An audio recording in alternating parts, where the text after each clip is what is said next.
भारत के सभी मेरे साथियों को जय भीम, नमो बुद्धाय। 2 दिनों से भारत की जो खबरें मैं यहाँ पढ़ रहा हूँ, एक नया कानून भारत में बना है। भारत का ये नया कानून हमारे बच्चों के लिए बहुत ही वेदनादायक है। और ये जो कानून बनाया गया है, वो कानून ये है कि भारत में सरकारी स्कूलों की जो शिक्षा होगी, एजुकेशन होगी, उसका instruction, language of instruction, medium of instruction, शिक्षा की जो भाषा होगी, वो हिंदी होगी। और हिंदी के सारे किताबें जो है, वो छापी है। कल हमने देखा है कि मेडिकल की, एमबीबीएस की जो सिलेबस है, जो किताबें हैं, वो हिंदी में छापी गई है। और एक आदेश बीजेपी के मंत्री ने दिया है कि इसके बाद जो डॉक्टर्स है, वो अपना प्रिस्क्रिप्शन, जो दवाई लिख के देते हैं, वो हिंदी में दे। आखिर अचानक मोदी सरकार को हिंदी से इतना प्यार क्यों होने लगा है?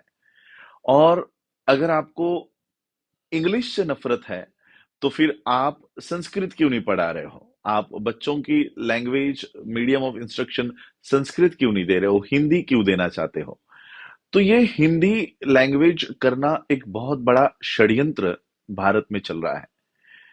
14 जून 2022 को द इकोनॉमिक टाइम्स, आप लोग गूगल करके वो पढ़ सकते हो, 8,000 HNIs, यानी हम लोगों ने NRI सुना था, नॉन रेसिडेंट इंडियन, हमें NRI पता है। ये HNI क्या होता है? HNI का मतलब है, फुल फॉर्म है हाई नेटवर्थ इंडियंस। जो इंडिया के सबसे अमीर लोग हैं, जो भारत को चलाते हैं, उन्होंने भारत देश को छोड़ दिया है। और ये एक दो परिवार नहीं है, एक दो लोग नहीं है जिन्होंने भारत को छोड़ा है। ऐसे 8,000 लोग, जो भारत के संपत्ति सबसे ज्यादा उन जिनके पास है, जो भारत की इकोनॉमी को चलाते हैं, उन्होंने भारत को छोड़ा है। क्योंकि भारत में जिस तरह से भारत की अधोगति हो रही है, जिस जिस तरह से भारत खाई में जा रहा है, इन्होंने पहले ही आंक लिया है और भारत का त्याग करके अब वो ऑस्ट्रेलिया, कनाडा, यूएक्स और यूके वहां पर बस गए। अभी 2 दिन पहले मैं गूगल न्यूज जब पढ़ रहा था, तब और एक डेटा यहां पर मिला है कि भारत के बाहर जो भी विद्यार्थी, भले वो स्कॉलरशिप लेकर जाए या बिना स्कॉलरशिप के अपने ही पैसों पर जाए, वो जो बच्चे पढ़ाई करने के लिए अलग अलग विभिन्न देशों में जा रहे हैं, चाहे वो कनाडा हो, ऑस्ट्रेलिया हो, जापान हो, चाइना हो, यूक्रेन से तो बहुत बच्चे अभी वापस भारत आ गए। किसी भी देश में अगर वो बच्चे जा रहे हैं, तो वो पढ़ाई करने के बाद फिर भारत में लौटकर आना नहीं चाहते। अब ये बच्चे जो पढ़ लिख गए हैं, जो भारत के बाहर गए, वो भारत आना नहीं चाहते। भारत के जो संपत्तिवान लोग थे, वो भी भारत छोड़कर जा रहे हैं। अब भारत को बहुत बड़े पैमाने पर लेबर की जरूरत है। भारत में हमें मजदूरों की जरूरत है, हमें कारपेंटरों की जरूरत है, हमें मैकेनिकों की जरूरत है, हमें शूद्रों की जरूरत है। देखिए, ब्राह्मण पढ़ाई करेगा, वैश्य बिजनेस करेगा, क्षत्रिय लड़ाई लड़ेगा और शूद्र इन तीनों की सेवा करेगा। अब भारत के पास ब्राह्मण नहीं है, क्योंकि वो सारे के सारे भारत छोड़कर चले गए। भारत के पास वैश्य नहीं है, क्योंकि वो सारे के सारे भारत के बाहर है। भारत के बाहर क्षत्रिय, मैं तो कहता हूं ब्राह्मणों ने क्षत्रियों का पहले ही खात्मा कर दिया था। परशुराम को हम आप लोग मनाते हो, तो फिर सोचिए परशुराम को क्यों मनाते हो? क्योंकि उसने सारे क्षत्रियों को मार डाला था। तो भारत में क्षत्रिय तो कोई है नहीं। जो लोग अपने आप को क्षत्रिय कहते हैं, वो लोग अपना डीएनए एक बार चेक करा ले, क्योंकि खुद ही परशुराम कहते हैं कि उन्होंने पेट में भी जो क्षत्रिय बच्चा था, उसको भी उन्होंने मार डाला था। तो क्षत्रिय भारत में तो कोई है नहीं। अब रहे शूद्र, उन्हें चाहिए शूद्र, क्योंकि शूद्र अगर भारत की सेवा नहीं करे, तो इन लोगों की गुलामी कौन करेगा? मोदी की गुलामी कौन करेगा? एससी के सीटों पर जाकर एमपी एमएलए कौन बनेगा? तो उन्हें चाहिए ये गुलाम, उन्हें ये गुलाम चाहिए। और इसलिए गुलामों को अगर इंग्लिश की भाषा सिखा दी, तो आप लोग देश छोड़ के चले जाओगे। इसलिए ये गुलाम देश छोड़ के ना चले जाएं, आप लोग पढ़ाई लिखाई करके। अभी देखिए किसी भी कंट्री में अगर आपको जाना है, ऑस्ट्रेलिया में मैं अभी हूं, यहां पर अगर आना है आपको, तो एक इंटरनेशनल टेस्ट देनी पड़ती है। उस टेस्ट का नाम है IELTS, शॉर्ट फॉर्म में से आइलेट्स कहते हैं। आइलेट्स का फुल फॉर्म है international English language testing system. अब इस IELTS आइलेट्स को पास करने के लिए जो बच्चा कॉन्वेंट में पूरे जीवन भर पढ़ा है, पहली से लेकर ग्रेजुएशन तक, उसे भी आइलेट्स में पास होने के लिए क्लासेस लगानी पड़ती है। 3 महीने की 6 महीने की क्लास पूरी करने के बाद वो आइलेट्स में पास होता है, और तब जाकर वो अन्य विभिन्न देशों में जा सकता है। Without any language of English you cannot migrate any part of the world. बिना इंग्लिश जाने हुए, इंग्लिश भाषा भाषा का ज्ञान प्राप्त किए हुए, आप किसी भी विश्व के देश में नहीं जा सकते। और इसलिए सबसे ज्यादा बाहर आने वाले लोगों की संख्या शेड्यूल कास्ट के बच्चों की आज मैं यहां देख रहा हूं। दो कम्युनिटीज बहुत बड़े पैमाने पर माइग्रेट कर रही है। एक पहली कम्युनिटी जो है पंजाब से। पंजाब का कोई भी बच्चा 18 साल का हो जाए, उसके सपने होते हैं मैं ऑस्ट्रेलिया जाऊंगा, कनाडा जाऊंगा, यूके जाऊंगा, US जाऊंगा, ये उसके सपने होते हैं। दूसरे जो बहुत बड़े पैमाने पर आज माइग्रेट कर रहे हैं, वो महाराष्ट्रियंस, महाराष्ट्र के, और वो भी बाबा साहब को फॉलो करने वाले बच्चे। और वो सारे बच्चे, चाहे वो पंजाब के हो या महाराष्ट्र के हो या किसी भी पार्ट के हो, उन्हें आइलेट्स करके यहाँ पर आना जरूरी है। आइलेट्स बहुत जरूरी है। अब सोचिए जो बच्चा पहली से लेकर ग्रेजुएशन तक अगर हिंदी भाषा में, फॉर एग्जांपल महाराष्ट्र में हिंदी नहीं सिखाएंगे, मराठी सिखाएंगे, तो मराठी भाषा में, पंजाबी लैंग्वेज में अगर पंजाब के बच्चों को सिर्फ पंजाबी में सिखाया जाए, तो क्या वो आइलेट्स पास कर पाएंगे? क्या वो ये जो इंग्लिश लैंग्वेज टेस्ट है, क्या वो उसको पास कर पाएंगे? तो देखिए ये किस तरह से आपके प्रदेश में आने के दरवाजे बंद कर रहे हैं।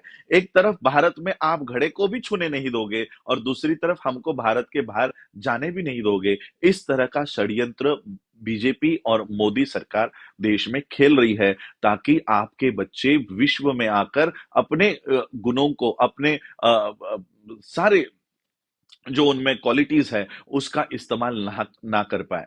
मैं तो महाराष्ट्र के लोगों को कहूंगा कि अगर आप बाबा साहब को फॉलो करते हो, बाबा साहब को मानते हो, और महाराष्ट्र के ही नहीं, भारत के सभी लोगों को कहना चाहूंगा, चाहे वो आंध्रा में हो, चाहे वो जम्मू में हो, बाबा साहब की फैमिली सबसे बड़ी फैमिली है जो माइग्रेशन करती आ रही है, माइग्रेट करते आ रही है।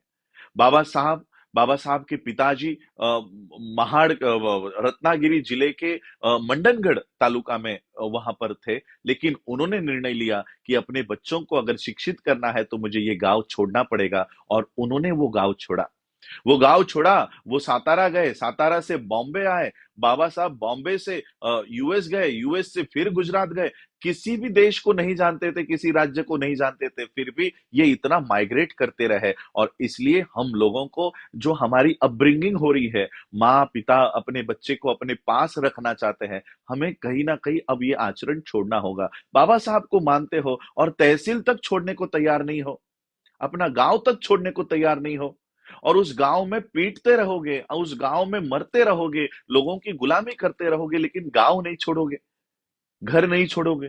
घर चेंज करते रहो, घर चेंज कर, पूरा विश्व आपका है, पूरा विश्व जहां पर अच्छी व्यवस्था है, हमको वहां माइग्रेट करते रहना चाहिए।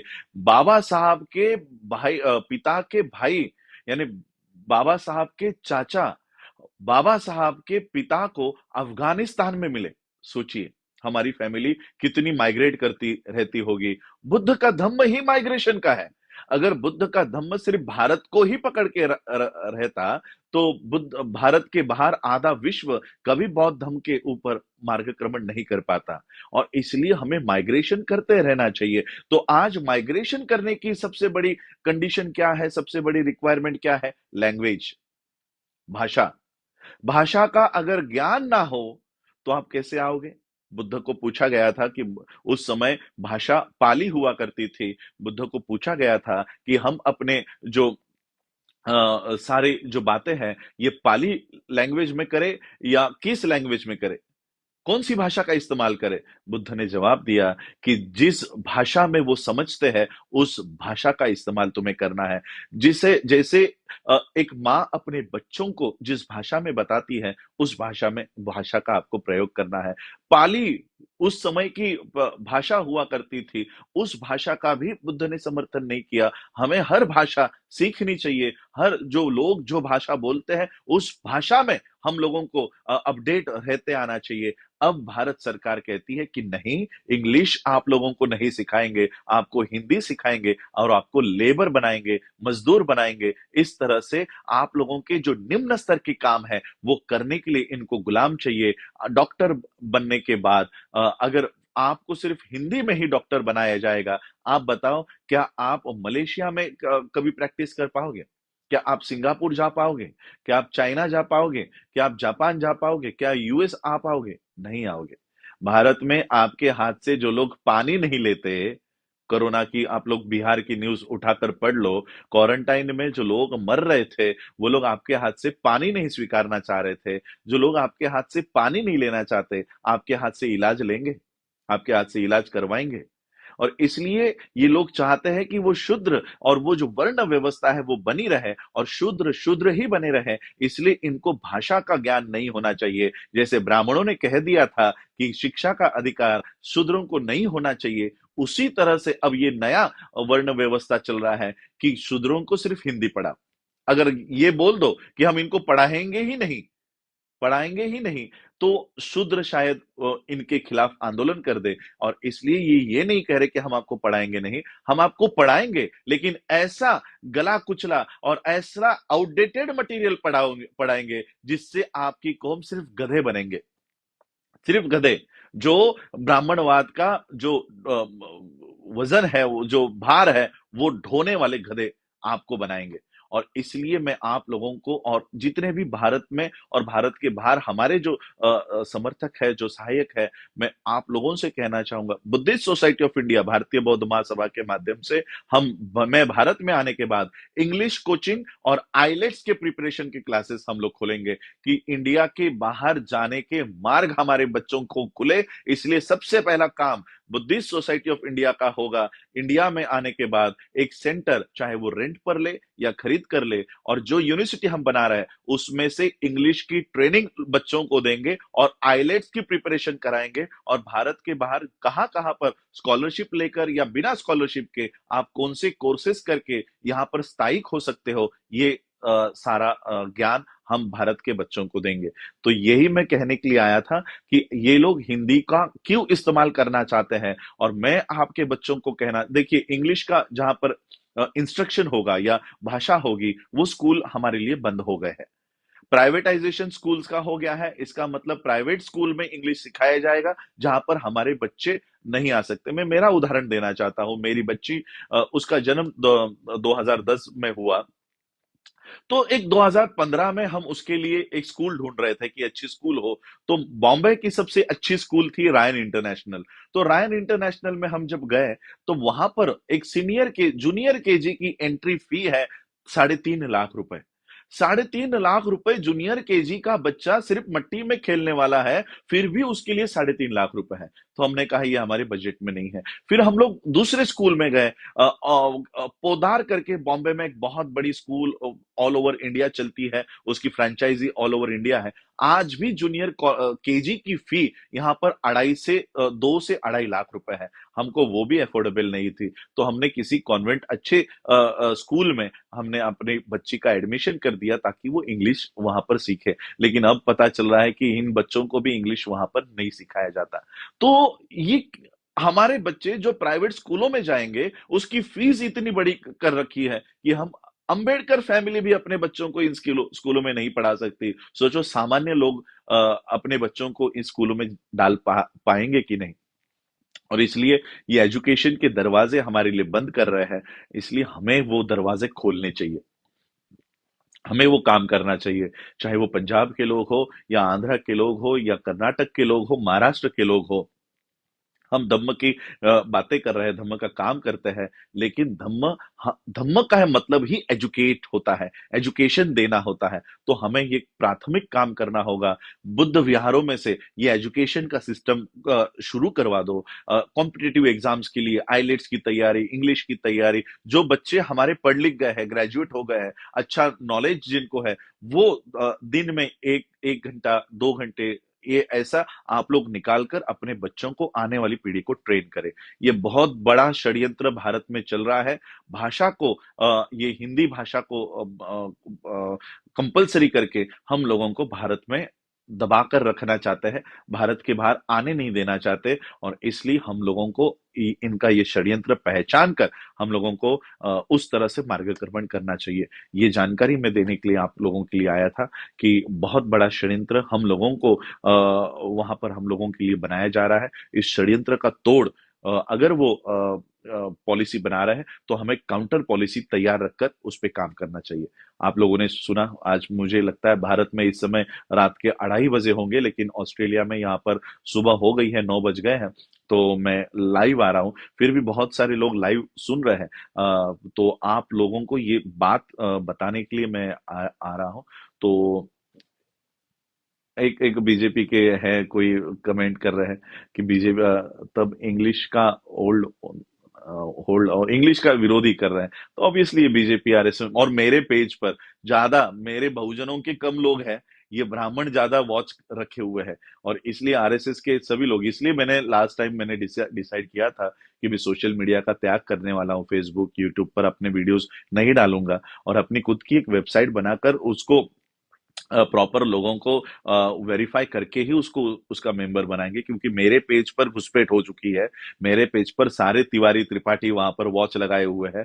मेरे पेज पे जो भी मैं डालता हूँ, ये सारा उसका काउंटर पहले ही तैयार कर लेते हैं। और जैसे ब्रिस्बेन में मैं गया, मैंने ब्रिस्बेन की यहाँ पर जो पोस्ट डाली थी, वो ये भारत से पार्लियामेंट्री कमेटी का हेड शेड्यूल कास्ट का, ये हमारे ब्रिस्बेन के साथी को फोन करके कहता है कि राजरत्न अंबेडकर को मत बुलाओ, वो भारत के अगेंस्ट बात करता है।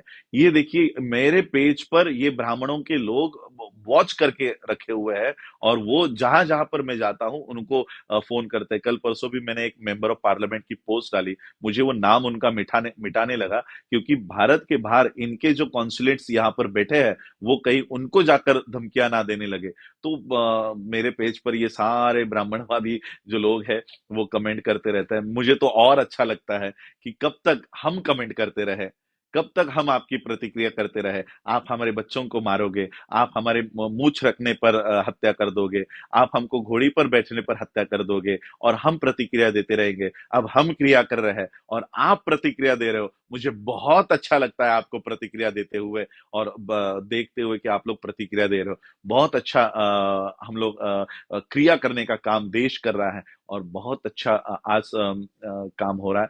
तो बहुत आप सभी लोगों को बधाई देता हूं कि बौद्ध धर्म के माध्यम से भारत में एक बहुत अच्छी पहल शुरू हो चुकी है। जो 22 प्रतिज्ञा हम लोग हॉल में दे रहे थे, छोटे छोटे कार्यक्रमों में दे रहे थे, मुरादाबाद में मुझे पता है 2015 की, आप लोग यूट्यूब चेक कर लो, आवाज इंडिया हो या बहुजन टीवी हो या नेशनल दस्तक हो, इन्होंने वो कार्यक्रम भी अपने पेज पर चलाया है, अपने चैनल पे चलाया है। उस समय एक 30,000 लोगों ने बौद्ध धर्म की दीक्षा मुरादाबाद में ली थी और 22 प्रतिज्ञा दोहराई थी।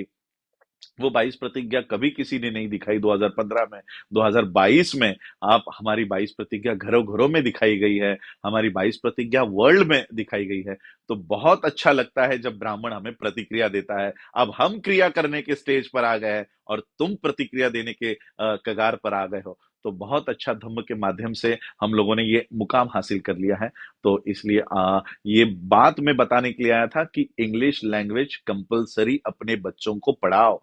और सिर्फ पढ़ाओ ही नहीं, हम, मुझे पता है हमारे माता पिता अपने अपने रीजनल लैंग्वेज में अपने बच्चों से बात करते हैं, लेकिन घर में भी जो लोग पढ़ लिख गए वो अपने बच्चों को इंग्लिश की ट्रेनिंग दे, उन बच्चों से इंग्लिश में बातें करें। मैं भी मेरे बच्ची से इंग्लिश में बातें करता हूँ, बच्चों को इंग्लिश लैंग्वेज आनी चाहिए, इसके लिए प्रेरित करता हूँ। क्योंकि मेरा खुद का क्वालिफिकेशन, मेरी खुद की एजुकेशन कॉन्वेंट स्कूल की है।